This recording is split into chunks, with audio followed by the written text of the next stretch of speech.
Hello friends, welcome back to the Library of the Silly Wife. Today I thought I would do just a kind of a review of how I'm going to be set up for August, show you what I'm using, kind of talk a little bit about what I've been using while I've kind of been off YouTube for a little bit. So first of all, I just want to talk to you about what I'm going to be using. This is a wide. It is a Planner Perfect leather, and it's called Candy. I absolutely love this leather. It's just so cute.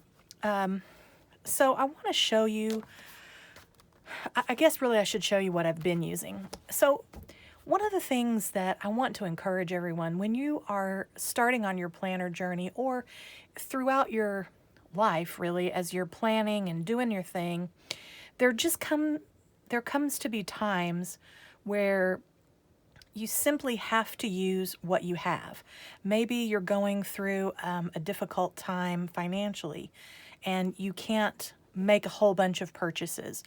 You can't subscribe, let's say, to the Planner Perfect sub box. Right now, I'm not subscribed to the sub box. I wish I was, but I just can't do it right now. And there are times in your life where things are going to be like that. And so you need to have kind of a system that can function no matter what supplies you have. So I want to show you what I was using for July and kind of give you an example of how I was doing that. So I use the Planner Perfect method or the scripting method because for me that works so well. But I couldn't subscribe to the box, and I had on hand a sterling ink. Now I had that, it's kind of a long story why I had it, but anyway, I had the academic standard size, which I think is what, into sterling ink. When I got it, I was just kind of wanting to check out the paper. I love this kind of paper.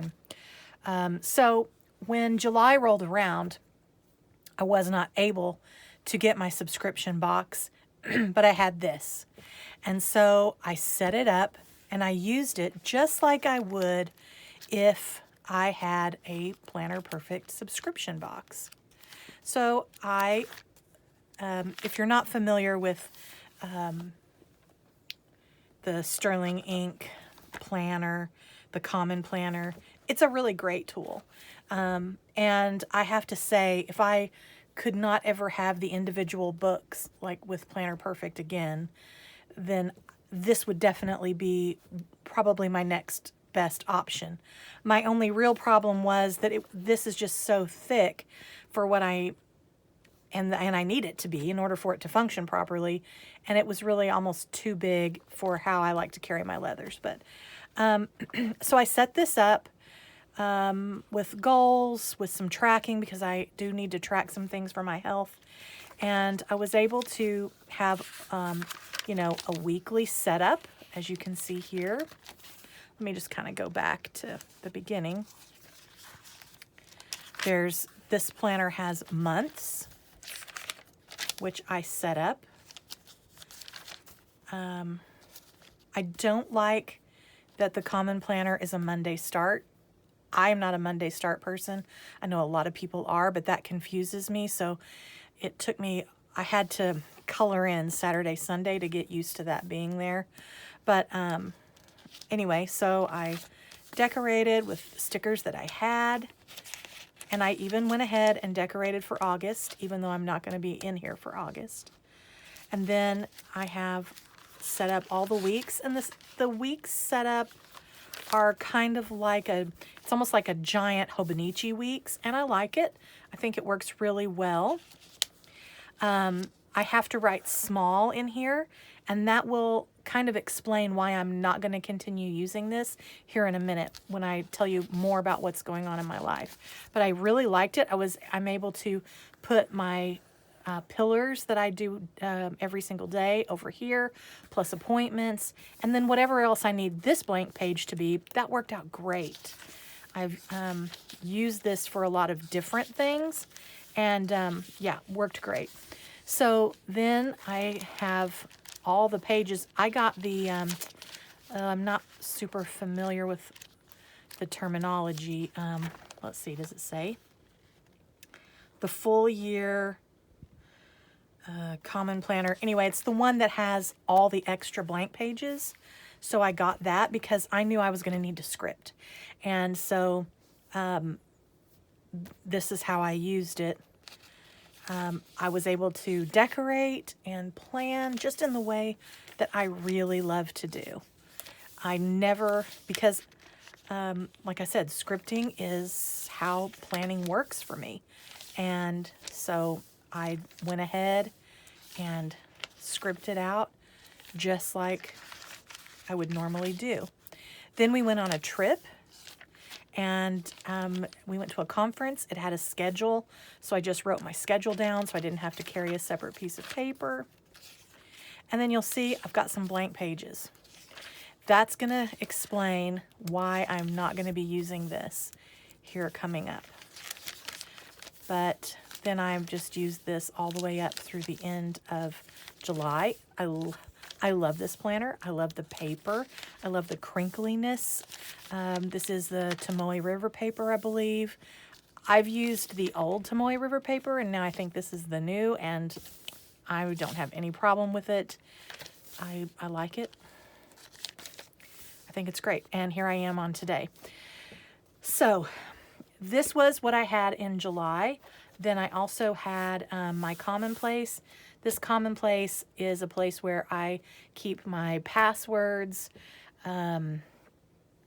for various things. It's where I keep record of all of my family's medications that we take. It's where I keep track of my cleaning schedule. I have a cleaning schedule. It's where I keep track of events that my church does every year. I keep track of all of our birthdays. And then it is actually a Commonplace where I keep quotes from books, recipes even. There's some recipes in here. But I like to have this at hand if at all possible. If I can fit it in my traveler's notebook, then I do, because I like to have all that with me. Okay, so back to why I'm not going to be using this, even though I still have a lot of room. I injured my hand about 3 weeks ago. And when I did, I caused a sprain in my wrist, and it was aggravated by what I didn't realize at the time. I had a calcification in my wrist right about here. And that aggravation then created calcification tendinitis. So I was really unable to even use my right hand for a full week, and am still recovering from it, and I'm on some special medication and things. So I have to, when I'm scripting, this is no big deal. I can write large. But in other places in this planner, I have to write small. So for instance, in the weeks, I have to write small. And I have been doing it, but it really aggravates my hand and my wrist, that tight, super tight writing. So I'm going away from this and going back to some other supplies that I already had. Already on hand, I had some blank traveler's notebook inserts that are standard size. So I just decorated the front and put August, and I set it up how I want it to be set up. I decorated it myself, and then I set things up. So this month's focus, I have several things that I'm going to focus on this month, which are like my goals. I didn't have a sticker that said goals, and I wanted to use up stickers kind of to rest my hand, because I knew I was going to need to do a whole lot of writing. So the more stickers I could put down, the better I was going to be. So I used that. Then I have a tracker that I use. I created this on my computer, and I've used this even when I have my Planner Perfect subscription. I still will glue this tracker in a lot of the time, because it has some things that I really need to track. So that really helped me a lot. And then I set up a large to-do list that will go throughout the month. And then I set up my week. See, this is much larger. I don't have to hold my pen so tight in order to write. And then I used stickers to put the dates, and I set this up. I will, of course, set up individual days when I get to them. And you can see in my previous videos how I do that. And I'll be doing some plan with me's hopefully coming up. But I am going back to using a book for the actual month rather than putting it all in one book. And I already have this yearly book. It's a B6 Slim, but it can go in here. It can either go on a string or it can go in the pocket once I take out some of that stuff. But this is my like yearly calendar. It's the 12-month plan book. And so this goes through the end of the year. So this is what I'm putting back in my rotation. I was using this for something else, for another group that I'm a part of and that I run. I run a book club with my denomination that I'm part of, the women's group, and I also select books for them to read. So I was using this as that planner for that. And now I realized that there was plenty of room. I could use that for my reading course. That's what that's called. For my reading course and for my book club, and still have plenty of room. So I'm going to be using this then through to the end of the year. And I love it. I've already got my washi tape. I've already got some stickers put in. And so I'm ready to go. So I will be taking this out for August, putting this in and this. And I also have already received my 12-month plan book for 2026. So it may go in here as well. I don't need it to be in here. So if I may find another book that I want to put in. Right now, there's a lot of things going on in our lives, and I might need to have another book in here to take notes or make lists, or who knows. So I will have room to do that. But I also would like to show you just a little bit about when I first injured my hand. And you'll notice that I showed you that I had some pages in here that were blank. And I had already dated those pages because I kind of do that in advance. But I have several pages that are blank. This is me trying to plan when I had the hand injury really flared up. But then there are just blank pages for a while because I couldn't write. And it really brought me to consider the importance of having practiced your planning system and having pillars. Jenny Penton with Planner Perfect calls your things that you do routinely every single day your pillars. I write down on a card what my pillars are. These are, this is a tip-in card from Jenny Penton's subscription box. This one is from last year, but since the dates were wrong, I just put little dot stickers over it and redated it with some dates that I already had. And then on the other side, I put my pillars. So these are things that I do throughout the month, every Monday, every Tuesday, every Wednesday, every Thursday, etc. I write them down on this card, even though from month to month, they may not be totally different. You know, I know that Monday is always going to be a bank day. I know that.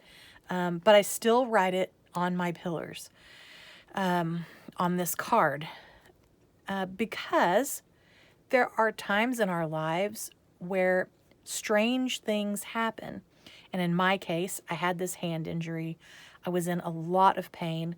And you know, when you're in a lot of pain, sometimes it's hard to think, what do I need to be doing today? And when your monthly or your daily planning system is writing, which I think is extremely important, it puts, when you write, you place things into your brain in ways that other kinds of communication simply doesn't do. So writing is important. But I I couldn't do this. I could not even hold my pen. But I had my card with my pillars on it. And I had things that I knew every Monday, this is what I do. Every Tuesday, this is what I do. And with my injury, I knew I wasn't scheduling appointments or doing anything outrageous. I mean, I could not do anything extra. A lot of the things that were in my pillars, I could not do, like cleaning. I could not do laundry. I could not do dishes, things along those lines. But having my pillars written out for me set me up for success, even when I was unable to sit down and write in my planner and script, because I already had my pillars set and written out for myself. Plus, I was in the habit of scripting out my day. So I knew how my days normally looked. I know that for me, one of my pillars is I get up at 9 o'clock. We're a homeschooling family. We stay up late at night because we don't have to get up early. And so I know 9 o'clock is when I get up. I know I go and I take my shower, I clean my CPAP, I take my medicine, and I eat breakfast. That's what I do every single day. So when I was unable to actually write, I had in my memory all of my morning routine and my evening routine that I do every single day because I've been writing it every single day for years. And this is the beauty of the scripting method. Because you write it so much, it gets ingrained into your mind. And if you should happen to have an injury or a week that something happens to you and you cannot write, or you don't have the ability, you're stuck in a hospital somewhere with someone, or, I mean, there's all kinds of things that can happen. But because I was in the habit of doing this and I had been doing it for so long, my brain already remembered. So it already remembered the things that I normally do and the things that I could still do even with my injured hand. So I cannot speak highly enough for setting your pillars every month or every season. I just do every month, but a lot of people just do every season. And then also for the actual method itself, because it continues to work for you. When you're set in the habit, it continues to work for you, even on those days when it is impossible for you to sit down and script. So I just kind of want to encourage you in that way. I want to encourage you that if you're wanting to use the Planner Perfect method, but you just don't have all the beautiful supplies, you know what? The method is the important part. Yes, I want to support Jenny Penton's wonderful business, her small business. And so whenever I can, I buy her products. And in fact, I am an ambassador with her, and you can use my code CARRY20 to get 20% off a one-time purchase of everything in her shop. So again, that's CARRY20, and it's CARRIE, then the number 20. And she has ambassadors all over who you can get discount codes through. And so use those codes if you want to get some more higher end goods. But if you don't have that, then just use what you have. Use a notebook. The method is the important part. Her beautiful products are the wonderful frills. Like I said, I love them so much. They're my favorite planning products. But if you don't have it, don't despair. Just do the method, and it will change your life, and it will help you so much, especially in those times when you're unable to plan. So I hope this is helpful to you, and hopefully I will be seeing you very soon for a plan with me. See you later. Bye-bye.